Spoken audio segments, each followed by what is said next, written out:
Ну, серьезно. Вот сейчас салют. Это салют в честь Каял, что мы записываем именно разбор этого бренда. Я реально смешал 2 флакона, и он реально вкуснее становится, парфюм. И вот он, главный секрет, получается, Моны. Интересно. Скажу, стоит ли это своих денег? Тут большой вопрос. Ебано.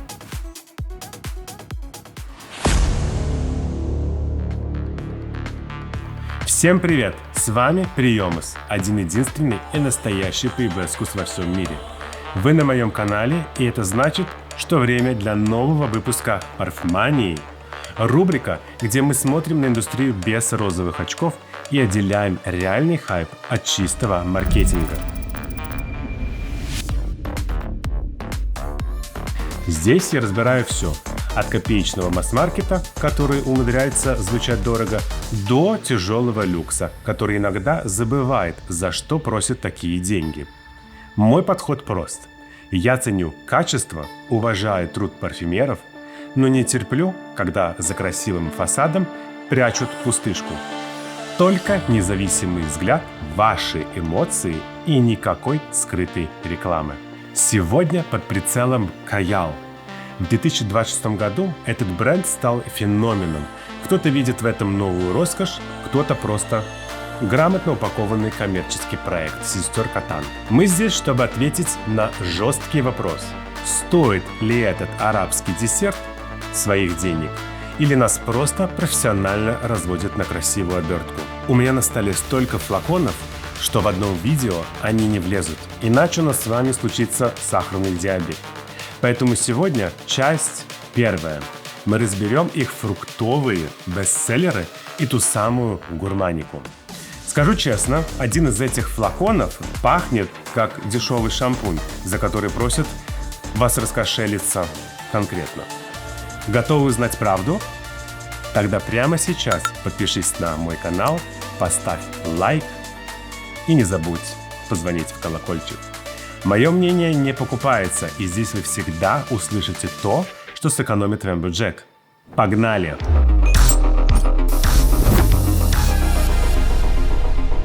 Но прежде чем мы вскроем первый флакон, давайте быстро разберемся, с кем мы вообще имеем дело и откуда взялся этот хайп. Каял в переводе с арабского означает «моё воображение». За всем этим стоит Мона Катан, родная сестра той самой Худы, которая построила косметическую империю Huda Beauty. Мона – это парфюмерный маньяк в самом прямом смысле. У этой женщины в личной коллекции, представьте, больше 5000 флаконов. Вы можете представить масштаб этого бедствия? В 2018 году аналогично рассудила. Зачем скупать чужое, если можно делать и продавать свое? Так в чем их главный коммерческий трюк? Мона подсадила весь мир на лейеринг, наслоение. Бренд буквально внушает вам: «Эй, не носи один аромат, купи сразу 3 наших флакона, смешай их на себе и получи уникальное звучание». Гениальный ход.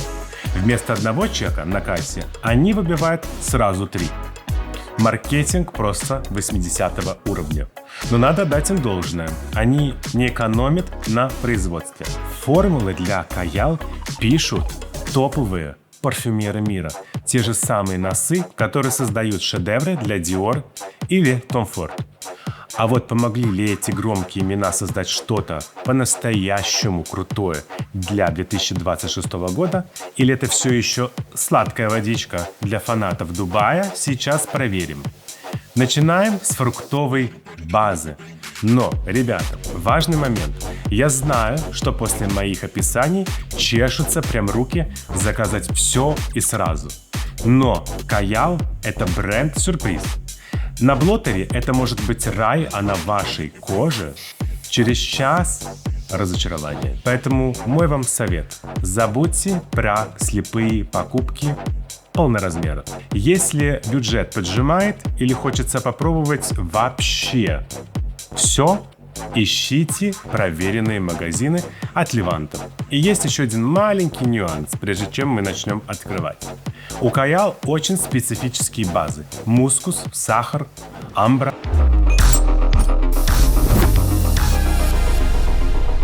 Первый лот нашей с вами лаборатории это будет Eden Juicy Apple под номером 1. Цифра 1 означает, что это была самая первая версия формулы, которую Мона утвердила. Видимо, она понюхала и сказала: идеально, идем сразу продавать. Как это пахнет на самом деле, давайте с вами будем слушать. У меня есть от Левант, о том, что я говорил вам ранее, и мы сейчас с вами будем слушать. Знаете, вот это чувство, когда вот девушка только что вышла из душа, помыв голову каким-то безумно дорогим яблочным шампунем. Пахнет чистотой, свежестью и вот красным яблоком. Даже вот фруктовой такой вот чистотой, я могу даже сказать вам. Звучит ли это приятно? Да. Это очень вкусно и безопасно.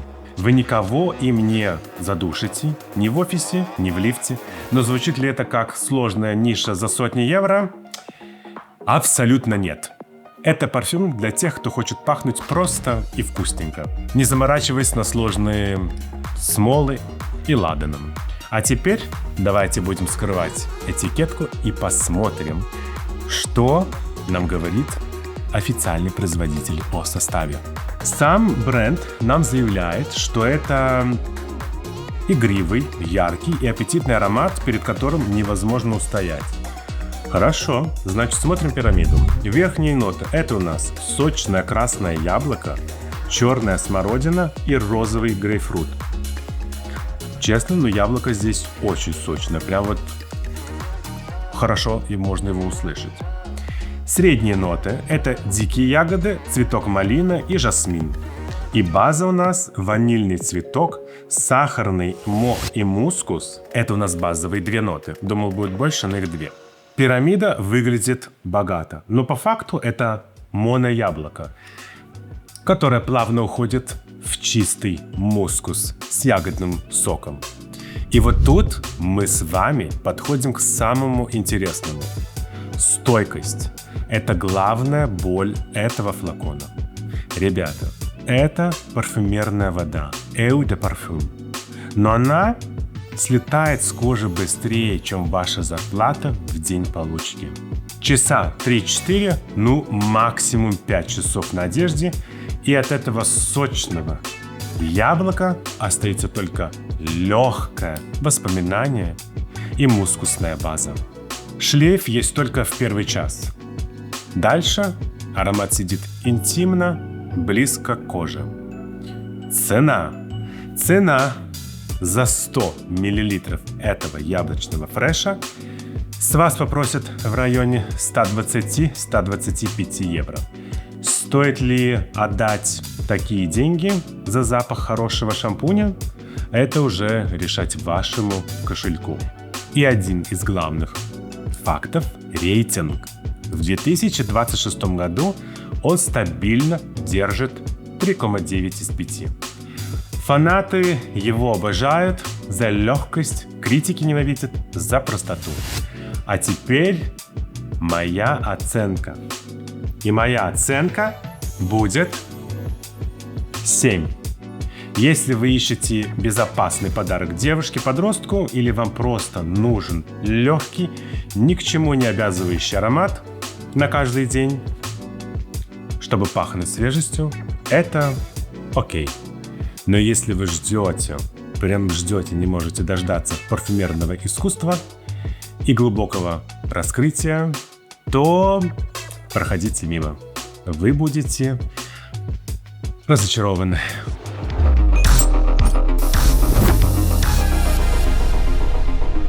Идем дальше. Eden Sparkling Lychee под номером 39. Цифра 39 означает, что парфюмерам понадобилось ровно 39 попыток, чтобы Мона наконец понюхала это и сказала бы: вот оно, продаем.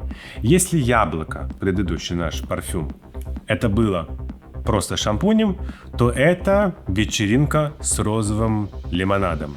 Личи здесь это не натуральный фрукт, это взрывной шипучий коктейль. Он буквально искрится, заставляет чувствовать себя так на 5 лет моложе. Давайте будем слушать этот парфюм. Звучит ли он на сотни евро? Я вам скажу, абсолютно нет. По мне, так это просто антидепрессант во флаконе, парфюмы для тех, кто хочет пахнуть абсолютно беззаботностью, не заморачиваясь сложными смолами и ладаном. А теперь давайте все-таки посмотрим состав, что немаловажно. Значит, нам производитель, бренд, заявляет, что этот парфюм, он такой вот сияющий и жизнерадостный. Фруктово-цветочный аромат он должен отдавать такой нотой. И излучающий позитив. Но позитивчик чувствуется. Что у нас идет с верхними нотами? Значит, у нас это искрящиеся личи, черная смородина и засахаренный лимон. Интересно. Средняя нота это дамская, дамасская роза, сахарная фиалка и жасмин. И база это у нас засахаренная амбра, кедр, мускус и абсолют ванили. Интересно. На бумаге это целый сад, а на деле это сладкий фруктовый лимонад, который плавно мутирует в ванильно-мускусную базу. И вот тут начинается самое интересное. Стойкость. Это уже у нас не такая боль, как с яблоком. Но звезд с неба не хватает. Ребята, это также парфюмерная вода, Eau de Parfum. И она живет на коже часов 5-6. И шлейф, он вкусный. И я вам гарантирую, что окружающие вас заметят. Цена, то, что нас обычно интересует. За 100 мл этого прекрасного парфюма будьте готовы отдать от 120 до 125 евро. Стоит ли отдавать такие деньги, это опять-таки решайте вам. И рейтинг. Рейтинг в 2026 году, он стабильный, держится 4,1 из 5. Девушки его обожают за позитив, критики ненавидят за компотность. А теперь моя оценка. И я этому парфюму ставлю 7. Ну, я бы хотел наверное, даже поставить 7,5, чуть больше, чем яблочному, но это твердая семерка. Так что, если вам нужен легкий парфюм для выхода или чтобы просто поднять себе настроение, берите. Но если вы ищете аромат для красной ковровой дорожки или строгих переговоров, проходите мимо. Вас просто не воспримут всерьез.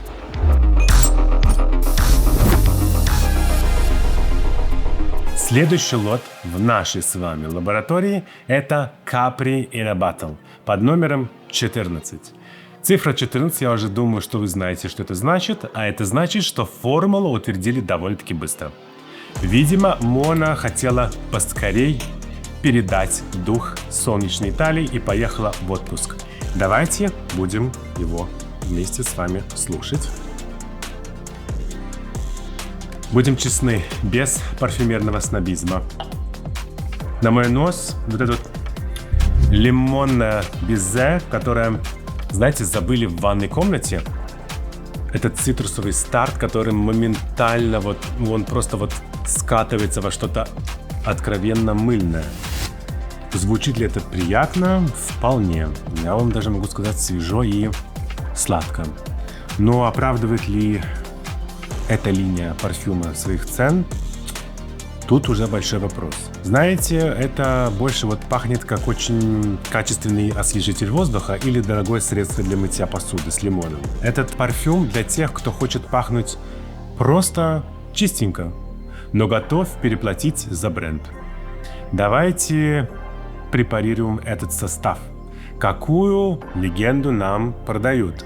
Значит, маркетологи говорят сладкий, освежающий аромат, вызывающий привыкание. Смотрим, что? Пирамиду. Значит, верхние ноты у нас это лимон и сахар. Все очень просто. Средние ноты это у нас малина и фрезия. И базовые ноты у нас ваниль и мускус.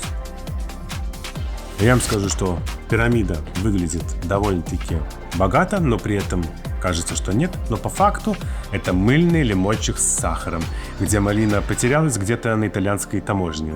И вот тут мы подходим к самому интересному. Стойкость — это абсолютная катастрофа для этого флакона. Ребята, это также парфюмерная вода Eau de Parfum, но цитрус долго не живут.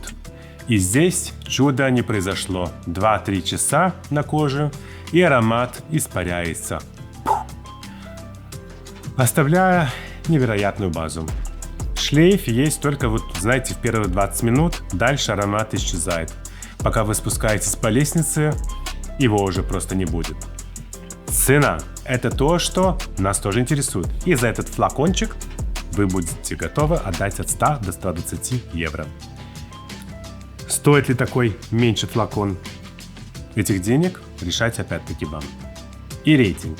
В 2026 году он с трудом держит 3,7 из 5. Представьте, фанаты прощают ему все за свежесть. Критики разносят его просто за нестойкость и мыльность. А теперь оценка от меня. И моя оценка этому парфюму лимонному, который уже начинает выветриваться, 5. Простите за такие деньги, преступление против кошелька, если честно. Проходим мимо и не оборачиваемся, если только вы не фанатичный коллекционер бренда.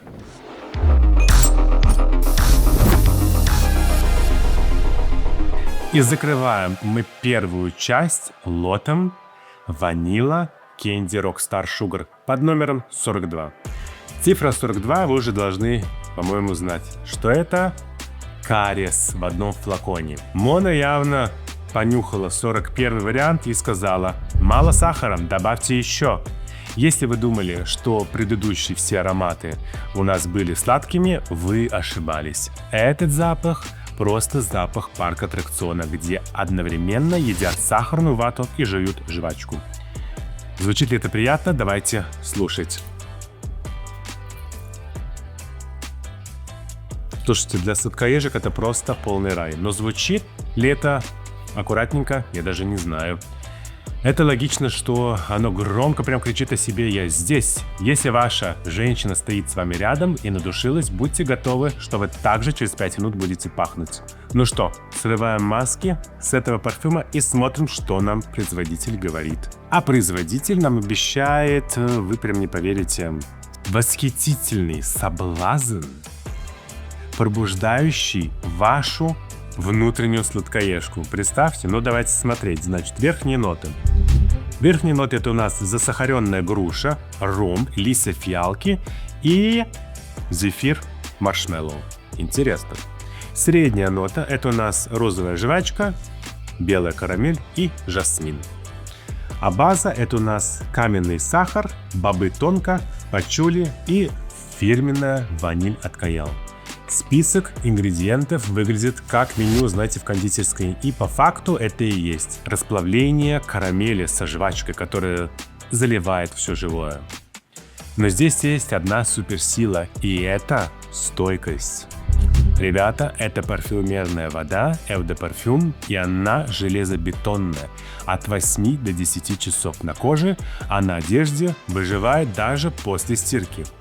И шлейф, честно, он заполонил всю комнату, как мою, так и вашу. Цена. Цена за 100 мл. У меня, вы видите, это не 100 мл. Каял предоставляет разные размеры флакона. За 100 мл будьте готовы отдать в районе 125 евро. Это вам решать, хотите ли вы такую сахарную бомбу или нет, но можете попробовать потестить. И рейтинг в 2026 году он стабильно держится 4,2 из 5. А теперь, естественно, моя оценка. И моя оценка — это будет 8. Сделано очень качественно и плотно. Но если вы не выносите приторность, проходите мимо. Иначе у вас просто слипнется все. Дозировку соблюдать надо строго. Ну что, на этом наша фруктово-сахарная разминка подошла к концу. Как видите, каялы точно знают, как делать коммерческие успешные ароматы. Они яркие, они понятные, они отлично поднимают настроение. Но давайте смотреть правде в глаза. Как каждый приятный парфюм, на каждый день должен стоить как, сложный нишевый шедевр. Местами ценники явно, честно, опережают само звучание. Но не спешите делать окончательные выводы о бренде. Сегодня мы посмотрели только на светлую и игривую сторону воображения Моны Катан.